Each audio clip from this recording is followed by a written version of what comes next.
नमस्कार दोस्तों, स्वागत है आपका यूनिफैक्स पर। दोस्तों, आज हम इस वीडियो में पंजाब के टॉप 5 अंडर कंस्ट्रक्शन और अपकमिंग मेगा प्रोजेक्ट्स की बात करेंगे। दोस्तों, जैसा कि आप जानते ही हैं कि किसी देश का इंफ्रास्ट्रक्चर उस देश की इकोनॉमी की नींव होता है। जितना उस देश का इंफ्रास्ट्रक्चर डेवलप्ड होता है, उतना ही उस देश का आर्थिक विकास तेजी से होता है।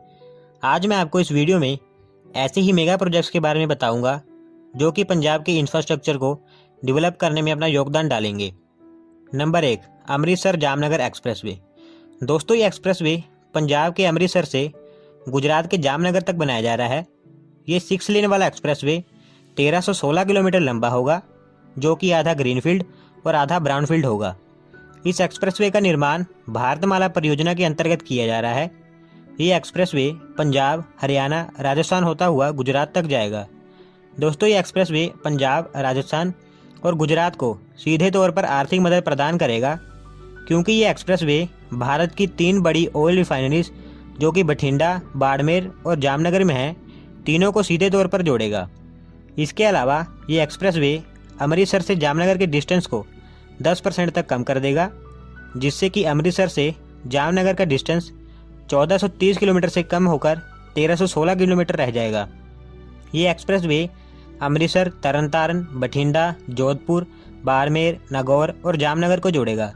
दोस्तों, इस एक्सप्रेसवे को बनाने की कॉस्ट 80,000 करोड़ होगी, जिसका खर्च भारत सरकार के नेशनल इन्वेस्टमेंट और इंफ्रास्ट्रक्चर फंड में से किया जाएगा। अगर इसकी अपडेट की बात करें तो कोविड-19 लॉकडाउन के कारण इसका कंस्ट्रक्शन वर्क रोक दिया गया था, लेकिन मई में इसका कंस्ट्रक्शन वर्क दोबारा स्टार्ट कर दिया गया है। दोस्तों, इसके अलावा और भी एक्सप्रेसवे और इंफ्रास्ट्रक्चर प्रोजेक्ट्स पर काम चल रहा है, जिसके बारे में हम इस वीडियो के दूसरे पार्ट में बात करेंगे। Number 2, Ludhiana international airport. दोस्तों, लुधियाना पंजाब का सबसे बड़ा बिजनेस और इंडस्ट्रियल हब है, जिसकी पॉपुलेशन 2 मिलियन के करीब है। ये शहर पंजाब की इकोनॉमी में सबसे ज़्यादा योगदान डालता है। दोस्तों, लुधियाना में बिजनेसमैन और इंडस्ट्रियल बहुत समय से एक इंटरनेशनल एयरपोर्ट की मांग कर रहे थे, जिसको देखते हुए पंजाब सरकार लुधियाना में एक इंटरनेशनल एयरपोर्ट बनाने जा रही है। इस एयरपोर्ट में एक न्यू सिविल टर्मिनल और एक कार्गो टर्मिनल का निर्माण होगा, जिसको कि लुधियाना के एतियाना विलेज के पास हलवाड़ा एयरफोर्स स्टेशन में बनाया जाएगा। ये इंटरनेशनल एयरपोर्ट 161.27 एकड़ के एरिया में बनाया जाएगा। इस प्रोजेक्ट के पहले फेज में 135.54 एकड़ के एरिया में एक न्यू टर्मिनल का निर्माण होगा, जिसमें कि कोड 4C टाइप जैसे एयरक्राफ्ट आसानी से ऑपरेट हो सकते हैं।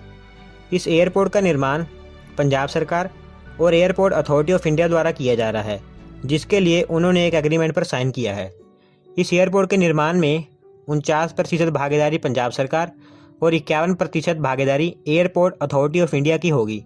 अगर इसकी अपडेट की बात करें तो GLADA यानी कि greater Ludhiana area development authority ने मई 2020 में हलवाड़ा में लैंड एक्विजिशन का मुख्य काम कर लिया है और जल्द ही इसका कंस्ट्रक्शन स्टार्ट कर दिया जाएगा और इस एयरपोर्ट का पहला फेज 2023 तक बनकर तैयार हो जाएगा। Number 3, Amritsar Kolkata industrial corridor. दोस्तों, भारत सरकार ने देश के इकोनॉमिक डेवलपमेंट को गति प्रदान करने के लिए इंडस्ट्रियल कॉरिडोर प्रोजेक्ट लॉन्च किया है, जिसमें कि देश के अलग अलग औद्योगिक क्षेत्रों को सीधे तौर पर जोड़ा जाएगा ताकि उनका इंडस्ट्रियल डेवलपमेंट हो सके। इसी से संबंधित एक इंडस्ट्रियल कॉरिडोर का निर्माण पंजाब में भी किया जा रहा है, जो कि पंजाब के अमृतसर से दिल्ली होता हुआ पश्चिम बंगाल के कोलकाता तक जाएगा। इस प्रोजेक्ट के अंतर्गत एक औद्योगिक गलियारे का निर्माण किया जाएगा। ये इंडस्ट्रियल कॉरिडोर 1839 किलोमीटर लंबा होगा, जो कि भारत के 7 राज्यों से होकर गुजरेगा। दोस्तों, इस इंडस्ट्रियल कॉरिडोर से डेडिकेटेड फ्रेट कॉरिडोर प्रोजेक्ट और नेशनल वाटरवे डेवलपमेंट प्रोजेक्ट को गति मिलेगी, क्योंकि इस इंडस्ट्रियल कॉरिडोर का निर्माण ईस्टर्न डेडिकेटेड फ्रेट कॉरिडोर के दोनों ओर 150 से 200 किलोमीटर के बैंड में किया जाएगा। इसके अलावा इस इंडस्ट्रियल कॉरिडोर को नेशनल वाटरवे 1 जो कि इलाहाबाद से हल्दिया तक फैला है, उससे भी जोड़ा जाएगा। दोस्तों, इस प्रोजेक्ट के पहले फेज में हर राज्य अपने 10 किलोमीटर स्क्वायर के एरिया में एक इंटीग्रेटेड मैन्युफैक्चरिंग क्लस्टर को विकसित करेगा, जिसमें से 40% एरिया मैन्युफैक्चरिंग और प्रोसेसिंग एक्टिविटीज़ के लिए परमानेंटली रखा जाएगा। इस प्रोजेक्ट के पहले फेज में 5,749 करोड़ का खर्च होगा। अगर इसकी अपडेट की बात करें तो जिन 7 राज्यों से ये इंडस्ट्रियल कॉरिडोर होकर गुजरेगा, उन राज्यों में एक एक इंटीग्रेटेड मैन्युफैक्चरिंग क्लस्टर का प्लान तैयार कर लिया गया है। Number 4, Amritsar Chandigarh hyperloop. दोस्तों, पंजाब के ट्रांसपोर्ट सिस्टम को मजबूत करने के लिए पंजाब सरकार हाइपरलूप प्रोजेक्ट का काम कर रही है। दोस्तों, हाइपरलूप एक ऐसा प्रोजेक्ट होता है जिसमें एक वैक्यूम टनल बनाई जाती है जो कि बिल्कुल एयर रेजिस्टेंस होती है। इस वैक्यूम टनल में एक लूप दौड़ती है जो कि एक ट्रेन की तरह होती है। इस लूप की स्पीड बुलेट ट्रेन से 2 गुना ज़्यादा यानी कि 1200 से 1300 किलोमीटर प्रति घंटा होती है।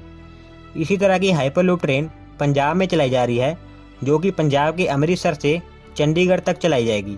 इस हाइपरलूप ट्रेन में 2 स्टॉप्स भी होंगे जिसमें से एक जालंधर है और दूसरा लुधियाना है। इस हाइपरलूप ट्रेन को पंजाब के अलावा महाराष्ट्र में मुंबई से पुणे तक भी चलाया जाएगा। इस प्रोजेक्ट में 56,000 करोड़ का खर्च होगा।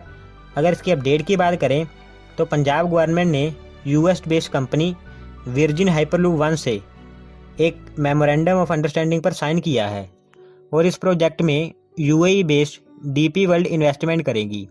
दोस्तों, इस प्रोजेक्ट के पूरा होने के बाद पंजाब महाराष्ट्र के बाद हाइपरलूप वाला दूसरा राज्य बन जाएगा।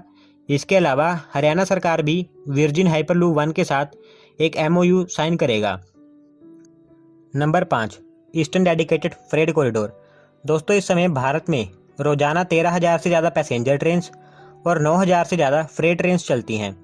लेकिन पैसेंजर ट्रेन्स और फ्रेट ट्रेन्स का रूट एक होने के कारण पैसेंजर ट्रेन्स अक्सर लेट रहती हैं, जिस कारण यात्रियों का बहुत समय खराब हो जाता है।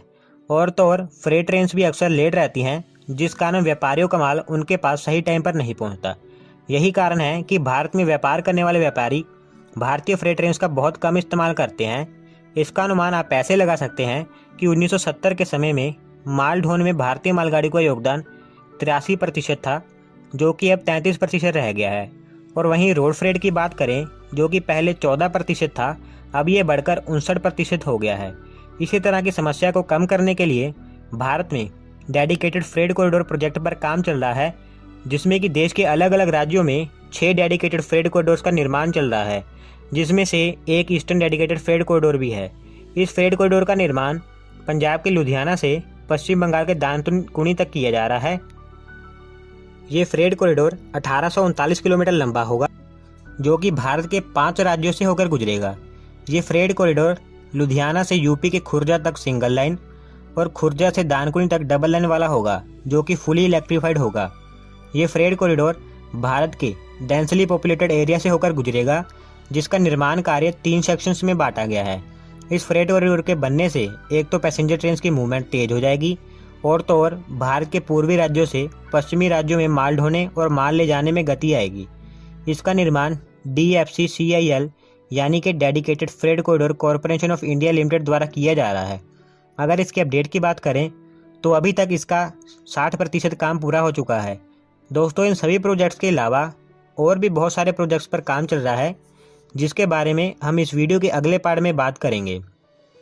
तो दोस्तों, आज की वीडियो में बस इतना ही।